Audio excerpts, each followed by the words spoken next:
What happens when a man who has it all, power, money, admiration, loses control in front of hundreds of people?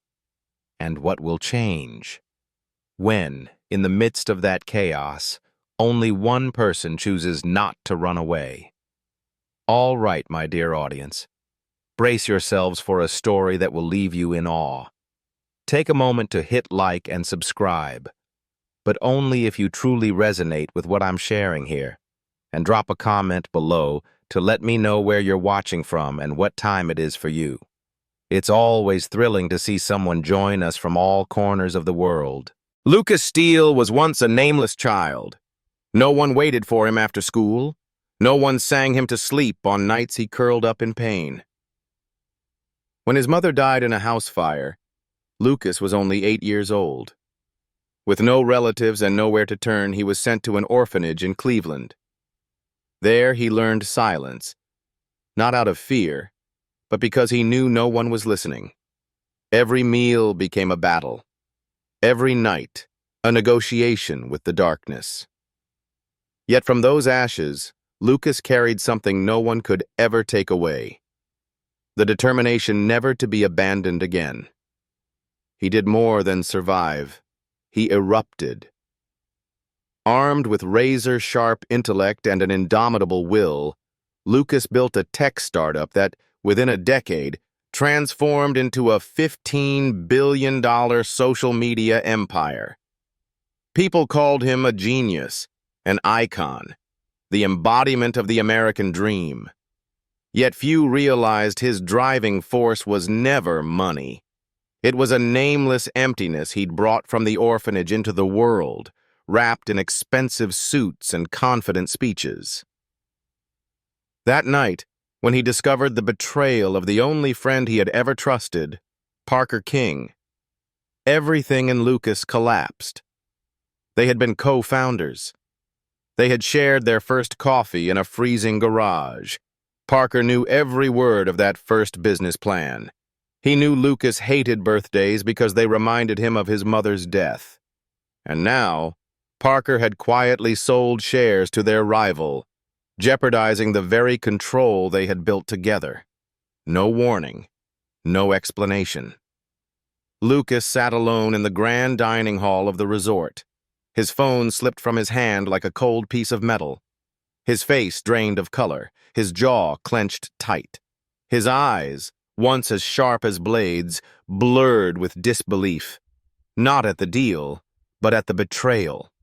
He hurled his wine glass against the wall. The shattering glass echoed like a gunshot.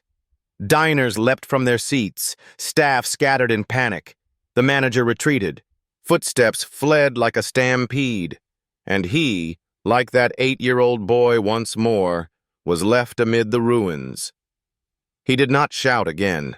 He only sat, hands gripping his head as if holding in the explosion of his mind. Cold sweat beaded on his forehead. His shoulders trembled. Whether from fury or despair, he could not tell. He was no longer the multimillionaire boss. He was merely a man forsaken, once more. Silence filled the room, broken only by ragged breathing and the soft drip of red wine. Then a single step. Soft, unhurried, unwavering. A young woman with her plain blonde hair tied back approached, carrying a small tray. No wine, no extravagant dish, just a steaming cup of peppermint tea. She placed it before him, not hurried, not afraid. Her eyes met his, neither bowed nor averted, no pity. Only presence.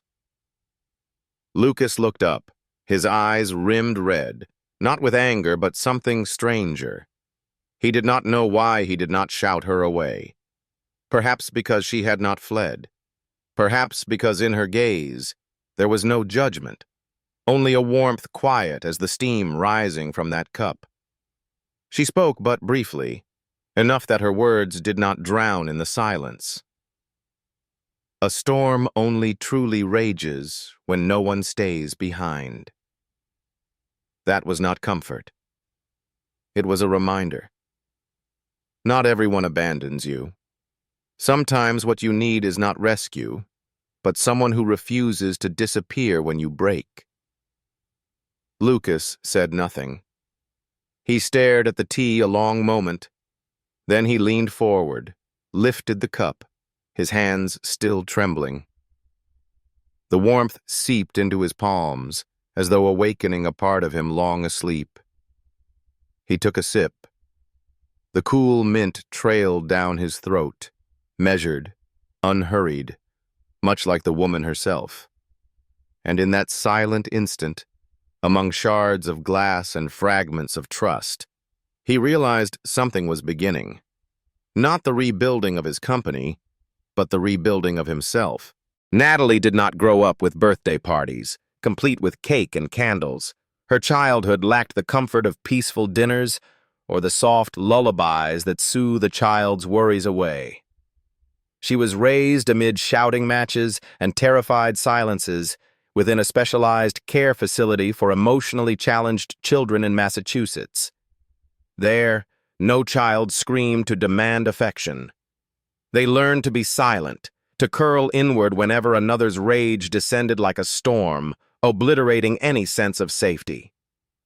Her father, a former Marine who had served in Iraq, returned broken, not in body, but in spirit. He was no longer the exuberant storyteller who delighted in camping tales, but a fragmented soul, slipping into frantic recollections, his eyes perpetually vacant, his temper flaring without warning. On the darkest days, he would shatter glass with his fists. His chest would heave as though struggling for air. His hands would tremble, and then he would collapse to the floor, weeping like a child, lost and forgotten. Natalie was still small, yet instead of fleeing in terror, she would sit beside him, silent and steady, wiping the blood from his hands with an old rag. She never understood why she stayed. Only that something in her father's eyes, perhaps shame, perhaps a plea, told her the thing he feared most was not the horrors of war, but being seen in that moment of weakness, and then abandoned.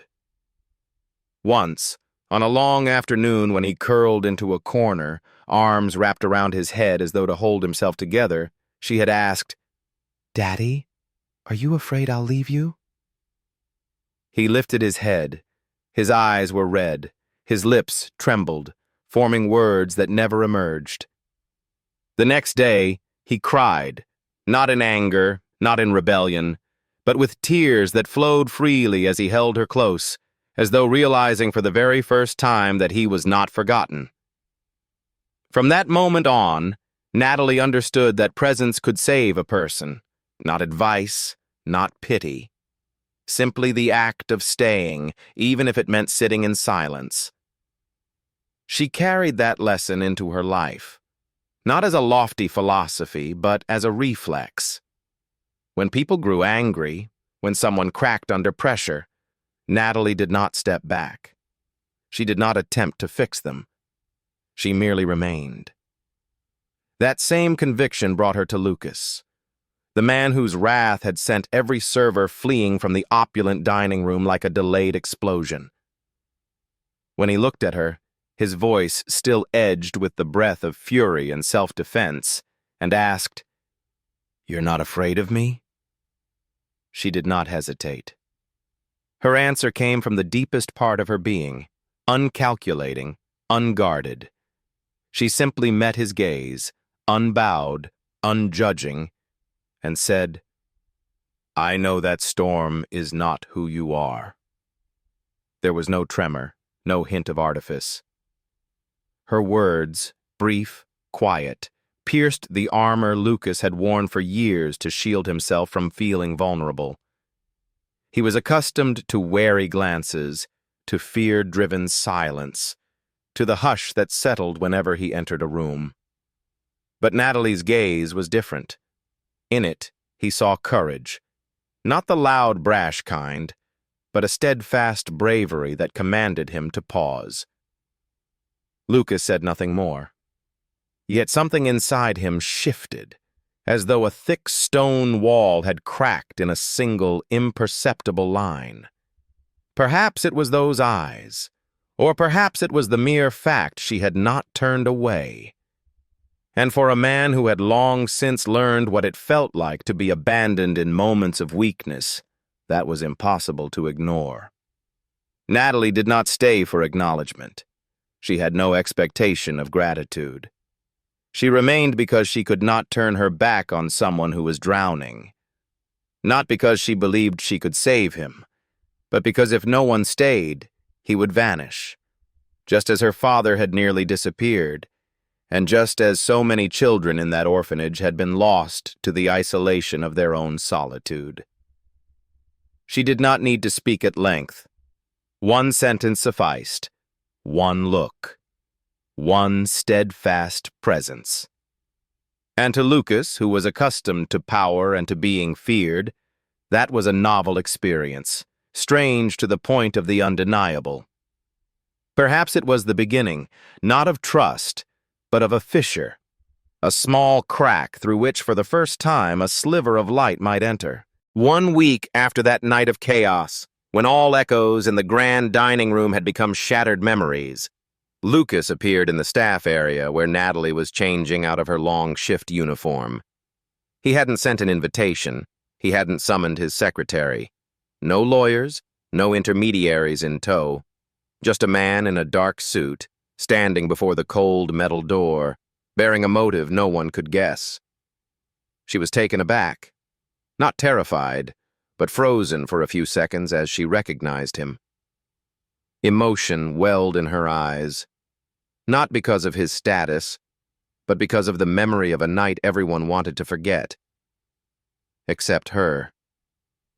He wasted no words, offered no explanations. His voice was quiet, as if he'd rehearsed it every night. He didn't need another investor. He needed someone who would stay. That offer wasn't a favor. It carried no pity or grand compassion. It was simple, almost stark, a powerful man's invitation to an ordinary young woman, rooted in something deeper than resume or achievements. It touched something Natalie couldn't name, yet she knew she could never turn away. She asked no questions. She made no mention that he might have chosen anyone else. Inside her, an undercurrent surged. Fear, curiosity, self-doubt over whether she deserved this. Yet amidst it all, one feeling stood out. This was a once-in-a-lifetime chance. Lucas promised no prestige. What he offered wasn't a title, but trust, a rare confidence from a man accustomed to control. He didn't want her there for credentials or skill. He wanted her presence, just as she had shown up when the room emptied, when every other noise faded, and she alone remained. That was something no training could teach. Days later, she received her acceptance letter from the University of Boulder's organizational psychology program, her tuition fully covered, her name printed clearly, like proof that her past no longer dictated her future. She sat before the letter, hands trembling as she touched its edge. Her father's face flashed before her eyes, the man who once wept in the dark, who taught her the unspoken meaning of loyalty. Natalie hadn't come from what people called a promising background. She hadn't grown up with a roadmap to a prestigious college or dreams of leadership. She had dreamt only of earning enough to pay her father's medical bills, enough hours at work to keep herself afloat. Her dreams had been small, just enough to survive. And now, a door had opened, not to safety, but to uncharted territory, where she would stand before crowds, make decisions, find her voice. The fear was greater than she'd imagined, not for lack of ability, but because she feared failing under the gaze of someone who believed in her. Yet whenever that fear crept in, she recalled Lucas's eyes that night, a gaze once untouchable, shattered by a cup of tea and a person who refused to leave. At their next meeting in his sleek office, no broken glass, no rage, only quiet air and the empty space of the chair opposite him. Lucas said little. He only nodded as she sat down. No contract, no lengthy terms. She understood that the invitation required no signature. It had already been sealed the night she chose not to turn away. From a server hidden in the shadows, Natalie stepped into a role no one expected. A woman, a self-made billionaire, insisted on keeping by his side, not to manage portfolios, but to steady himself. There were no fireworks at that turning point, no cheers. Yet in her heart, a milestone was etched. Not because she'd been chosen, but because, for the first time, she dared to choose herself. Dear audience, take a moment to relax or sip some water, then stay tuned for the surprises still to come. And let me know in the comments where you're watching from and what time it is for you. It's always exciting to see someone join us from every corner of the world.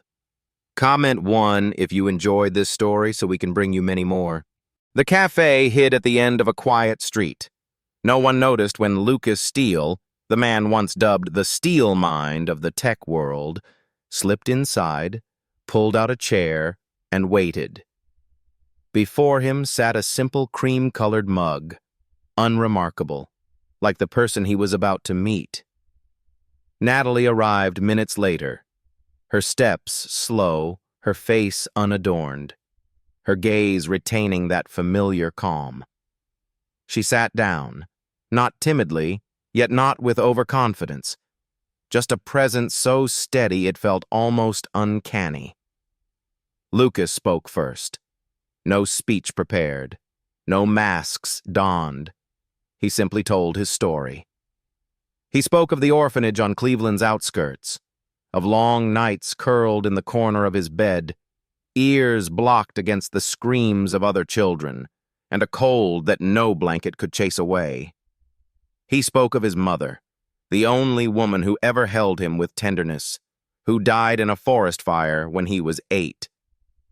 But what haunted him was not the blaze. It was the relief he felt. A relief so shameful he never dared voice it, that from that day on he no longer had to witness her suffering.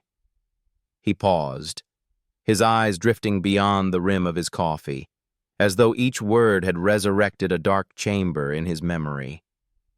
He shed no tears, yet his hands, resting on the table, knotted tight.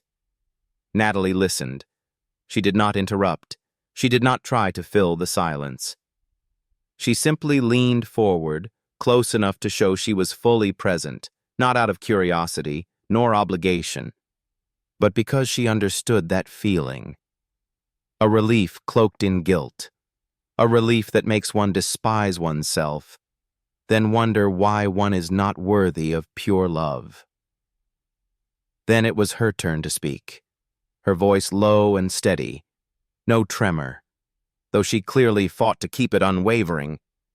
She spoke of her father, a former Marine who had left pieces of his soul on distant battlefields, then returned home with 2 small children and sudden, uncontrollable rages.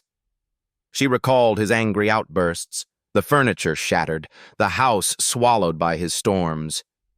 She remembered whispering in the dark, "I wish you'd just go away. Just leave, so we could live without fear." Not to die. She did not wish him dead. She wished him gone, gone enough that she and her brother could breathe without dread. When she paused, no one spoke. No awkward consolation, no moralizing. Only a profound silence, as if both were drifting through a corridor of memories no one dared face whole. Lucas lowered his head slightly, his hands loosening to rest softly on the wooden table.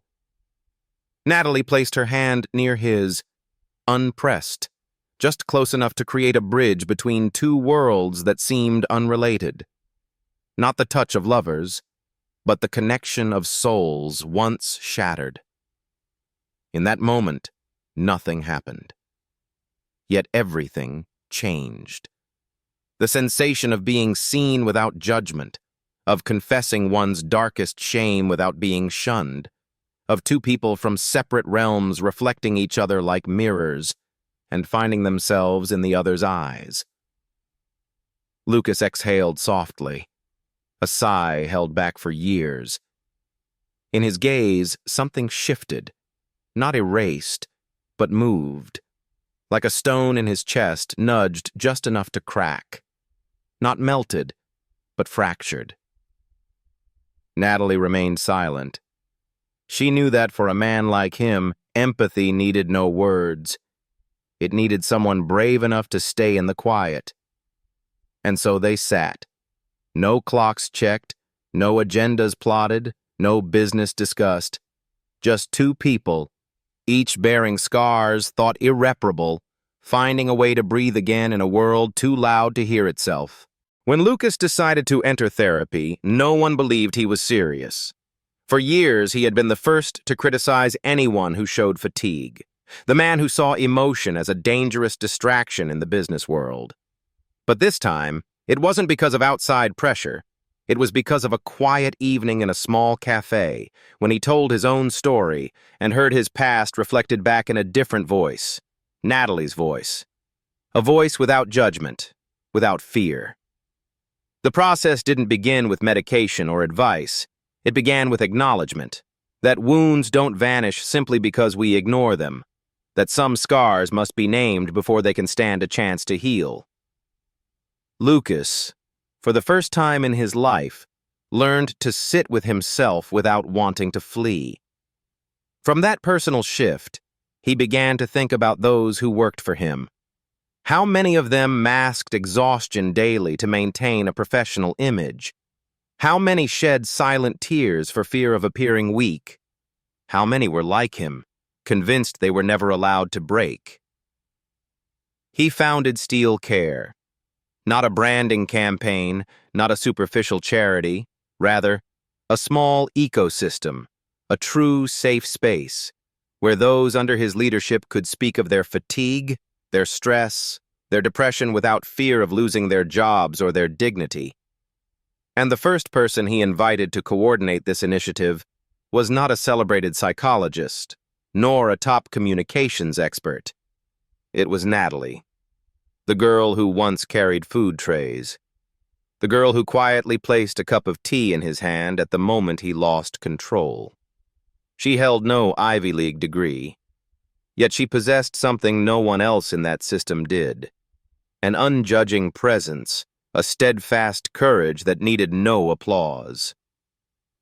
Natalie accepted, not for the title, but because she knew what it meant to hold back tears through a long shift, with no choice but to keep going. She understood the weight of appearing okay while her interior world was fracturing. She grasped the value of someone brave enough to stay when everyone else retreated. She began crafting the program alongside experts. The workshops were never about preaching, but about creating a space to listen, to be heard, to touch parts of the truth that participants had long hidden. In each session, she did not stand as an instructor, but as a witness, opening the first door with her own story, then falling silent to let others step through. From an anonymous server, Natalie became a beacon of inspiration, not because she rewrote the past, but because she transformed pain into a language of connection. She did not wear designer clothes when she took the stage. She did not wield complex jargon. Yet the way she spoke, through her breath, through her pauses, made listeners realize that resilience need not scream to be known. At the annual Entrepreneurs Conference in San Francisco, on a grand stage lined with hundreds of seats and lights flickering across eager faces, she was invited as the keynote speaker. The room teemed with titans who commanded thousands of employees and led dozens of companies, yet Natalie walked up without a clip-on mic, without a printed speech. She stood there, took one breath, then spoke, loud enough for the entire hall to hear. She did not frame herself as a victim, nor did she cast Lucas as a rehabilitated icon. She simply told one small story, that once, a powerful man had collapsed under his own fury, and everyone else had fled, and that she, a person with no status, no voice, had stepped forward, not to fix him, but simply not to leave. She said, "I don't fix millionaires. I just sit with them when no one else will." The room fell utterly silent. Then applause rose, slow and heavy, like a confession. Then it swelled, like a drumbeat awakening something long buried. It was no longer applause for an accomplished speaker, but acknowledgement that they, the powerful, had seen themselves in a girl no one once knew. In that moment, no degree mattered, no accolade mattered. Natalie understood she had accomplished the greatest feat, not changing a person, but giving them the courage to confront themselves. 18 months after that night when everything shattered, Skyline Resort no longer looked the same. Not only because silence had been replaced by warm voices, but also because of a small plaque mounted behind the reception desk, just large enough for those paying attention to notice. On it was inscribed, "Dedicated to those who stayed through the storm." No specific name was mentioned, yet for those who had witnessed it all, the meaning was clear. It was not merely gratitude for an act of courage. It was testament to a presence that had altered the fate of many. Lucas was no longer the image of a cold tyrant, ready to berate the world for a minor mistake. He had learned to stay, to listen, and, most importantly, to feel his own emotions without seeing weakness in doing so. That change began with what seemed like the smallest of moments. One morning, he sat folding paper airplanes with Harper, his 7-year-old daughter he had once kept at arm's length due to work and fear of inadequacy, and he told her stories of her mother, not as a mighty man recounting triumphs, but as a father relearning how to love. At the same time, Natalie, once at the periphery of his world, had become central to her own journey. She was no longer the server in a black uniform, balancing a silver tray amid hurried glances. She was a nationally sought-after speaker, a respected organizational psychologist, yet she still carried herself with the humility of the first day she set that cup of tea before Lucas. She never let a claim overshadow why she had first approached him, because she knew the real value lay in staying, not in spotlights. That day, at Natalie's graduation ceremony at the University of Boulder, the auditorium was packed. In the front row sat Lucas and Harper. The little girl sat quietly, gripping her mother's hand, the woman who hadn't given birth to her, but who had helped her father become someone worthy of love again. Natalie stepped onto the stage in a simple navy dress, her hair neatly braided. No opulence, only a presence full of quiet power. She surveyed the room. No rush, no tremor. When her eyes met Lucas's, she paused and nodded gently. Then, in a steady voice, she shared a brief slice of her journey, one no attendee knew in full, yet all felt its truth. "There was a time I thought I needed someone to save me, but it turned out I only needed someone patient enough to stay when I was breaking." She turned toward Lucas without uttering his name. Then, with words soft as a breeze yet echoing in every heart, "You didn't need to save me. You only needed to sit there." Those words required no explanation. They pierced directly to the core, like a mirror reflecting the moments each person had wished someone would do the same. And when she finished, there was no hurried applause, but a choked pause. Then, one by one, hands came together, swelling into a wave of gratitude across the hall. Lucas's eyes glistened, unabashed. Harper squeezed her mother's hand as if she understood she was part of something far greater. They were not a family by blood, but they were a chosen family, built not by laws or birth certificates, but by compassion and by staying when one had every right to walk away. This story does not conclude with a grand achievement. It concludes with presence, a heart that remains when storms strike, a gaze that does not turn away when others collapse. And in this chaotic world, perhaps that is what saves us. Thank you for joining us. Don't forget to let me know in the comments where you're watching from and what time it is for you. It's always exciting to see someone tune in from every corner of the globe. Comment 1 if you enjoyed this story, so we can continue bringing you more inspiring tales.